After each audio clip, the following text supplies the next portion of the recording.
Florida's newest U.S. Senator returned to the Capitol for the first time since his election today. Senator Marco Rubio spoke to Republican lawmakers, telling them both Florida and the nation will have to face tough cuts in the coming months and years. Senator Rubio is a Tea Party favorite, and today he continued his message that Washington and Tallahassee will have to cut spending.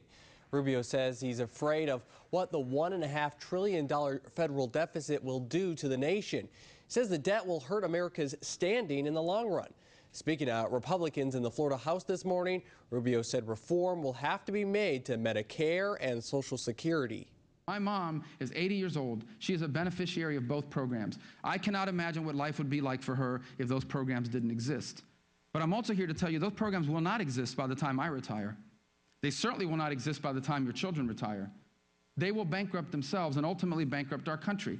Senator Marco Rubio brought his message of reform to the state capitol. He received a warm welcome from his former colleagues.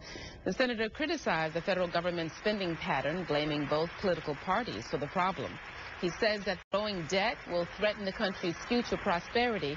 Rubio warned that if government at all levels cannot get spending under control, the next generation will suffer. Creating jobs in Florida is one of the topics a U.S. senator discussed in Panama City Beach today. America may be trillions of dollars in debt, which threatens to bankrupt us. Our economy may not be growing, and we may have national security threats. But despite the bad, U.S. Senator Marco Rubio still sees the good.